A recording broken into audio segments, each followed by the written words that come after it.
Assalamualaikum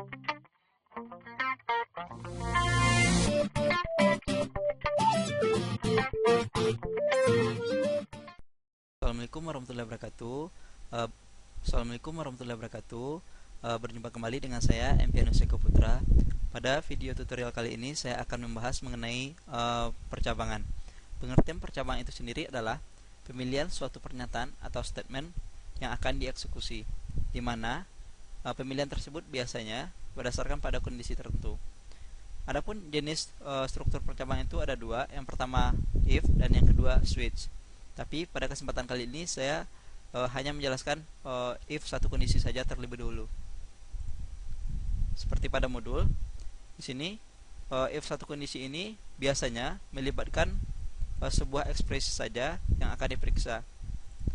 Adapun struktur penulisan dari if satu kondisi ini di sini if buka kurung, di dalamnya ada kondisi dan tutup kurung.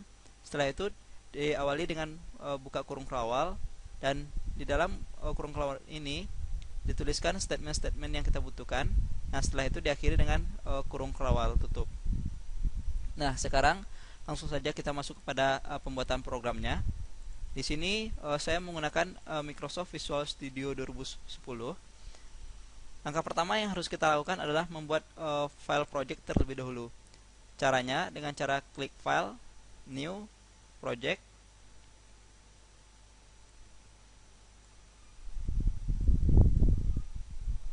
Nah, setelah muncul layar ini, langkah selanjutnya kita akan membuat namanya. Yang pertama yang harus diperhatikan adalah kita pilih Visual C++, Win32, Win32 Console Application, dan di sini baru kita buat nama projectnya. Di sini saya buat modul 5-1. Setelah itu kita tentukan di mana lokasi penyimpanannya dengan cara mengklik tombol browse. Nah, di sini saya menyimpan dalam folder C++. Setelah itu kita klik OK.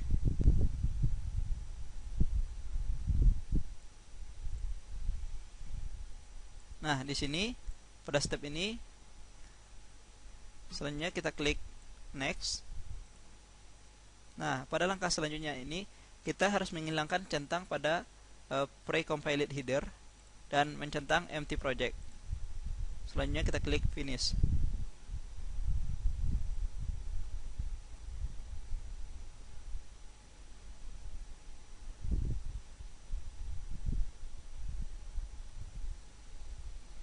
Nah, inilah project yang telah berhasil kita buat.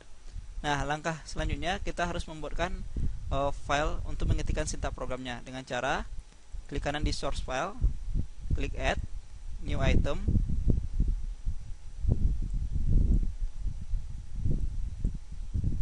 Pada menu ini yang harus diperhatikan, yang pertama itu C++ file, kita pilih. Setelah itu baru kita buat nama filenya. Di sini saya buat modul 5-1. Penamaan file ini terserah teman-teman semuanya mau dibuat seperti apa. Di sini saya membuat modul 5-1. Nah, setelah itu kita klik add. Inilah file yang telah berhasil kita buat.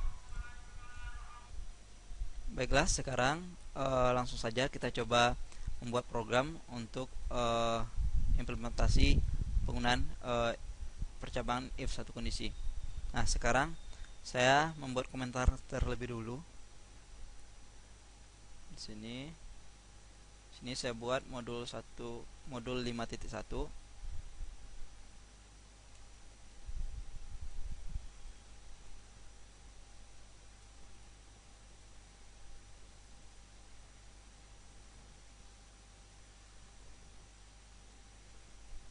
Nah, sekarang kita akan memulai pertama-tama kita akan memulai dengan library include IOStream, di mana library ini merupakan library yang merupakan library standar dari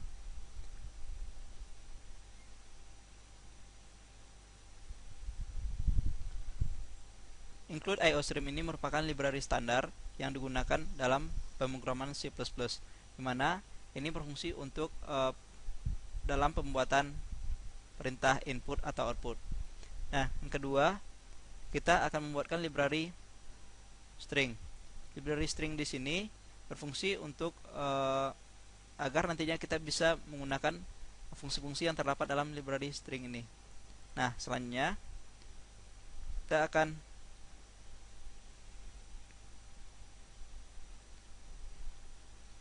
sini kita menambahkan using namespace std. Ini dalam pembuatan program di C++, kedua sintak ini harus dibuat. Yang pertama include IO streamnya, yang kedua using namespace std-nya. Ini merupakan deklarasi semua elemen standar dari library C++ dengan ke dalam namespace dengan namanya std. Nah, selanjutnya kita akan membuat fungsi utama program, yaitu integer main buka kurung. Ini merupakan fungsi utama program. Nah, selanjutnya di sini saya akan menampilkan nama saya terlebih dulu di sini.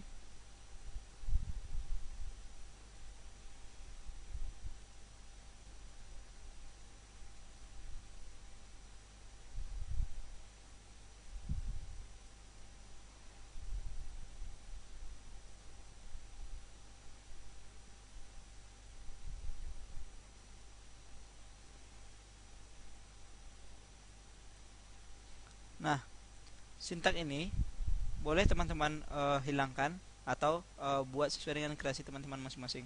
Di sini kita melihat ada perintah cout.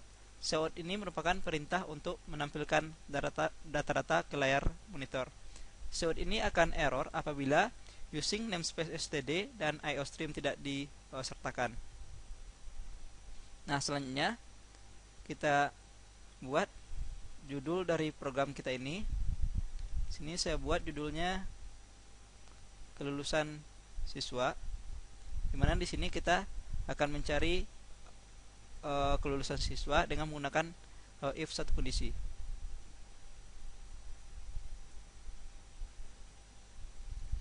Di sini saya mendeklarasikan variabel nilai ujian, yang mana variabel ini bertipe int double dan variabel ini dideklarasikan secara lokal.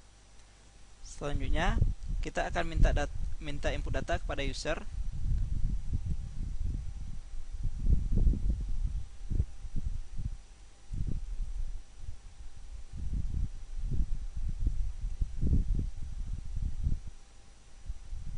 Nah, pada sintak ini kita ada menemui cin. Cin ini maksudnya perintah untuk meminta input kepada user. Nanti data yang diinputkan user akan ditampung dalam variabel nilai ujian. And else di sini berfungsi untuk berpindah ke baris berikutnya. Nah, selanjutnya saya mendeklarasikan variabel hasil ujian dalam tipe string. Sini langsung kita inisialisasi variabel hasil ujian ini dengan nama tidak lulus.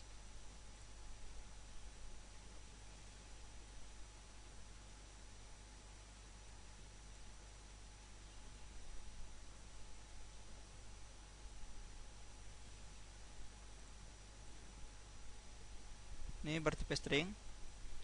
Nah, selanjutnya kita buatkan if satu kondisinya sesuai dengan struktur penulisan if. Sini struktur penulisan if itu if kondisi, baru setelah itu diisi pernyataan di dalamnya. Nah, di sini if kondisinya jika nilai ujiannya besar atau sama dengan 60, nanti dikeluarkan pernyataan lulus.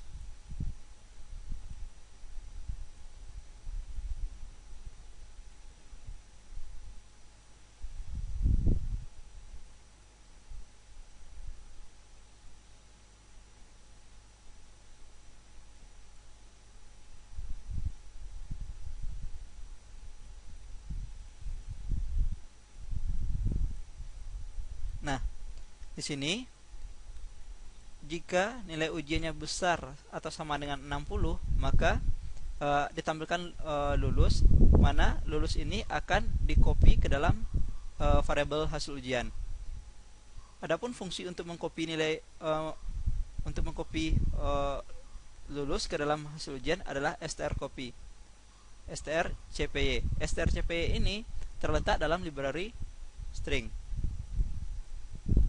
Nah, selanjutnya kita tampilkan hasil ujiannya itu dengan cara memanggil variabel hasil ujian. Nah, di sini ada dua buah n-else. Ini fungsinya untuk berpindah ke baris berikutnya. Nah, selanjutnya saya mengetikkan sistem pause. Sistem pause di sini adalah fungsi jeda, sehingga pada saat program dijalankan, program tersebut akan berhenti sebentar, sehingga kita dapat melihat hasil dari running program kita ini. Nah, selanjutnya saya mengetikkan return 0. Return 0 ini merupakan batas akhir dari program, dan dia akan mengembalikan nilai ke 0. Nah, setelah ini selesai kita ketikkan semua, sekarang kita coba running program kita ini dengan menekan tombol F5 pada keyboard.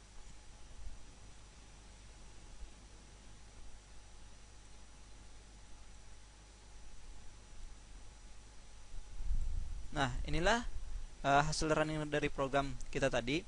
Sekarang kita coba masukkan nilai ujiannya yang besar atau sama dengan 60. Misalnya kita ketikkan di sini 70, maka hasil ujian yang bernilai 70 akan mengeluarkan lulus. Nah, sekarang kita coba running lagi dengan mengetikkan nilainya di bawah 60. Misalnya 50, maka hasil yang ditampilkan di sini adalah tidak lulus. Nah, itulah yang disebut dengan penggunaan if, karena dia menyatakan suatu kondisi dalam sebuah program. Mungkin pada kesempatan kali ini mengenai if satu kondisi hanya itu saja yang dapat saya sampaikan. Semoga bermanfaat bagi teman-teman semuanya. Terakhir saya ucapkan assalamualaikum warahmatullahi wabarakatuh.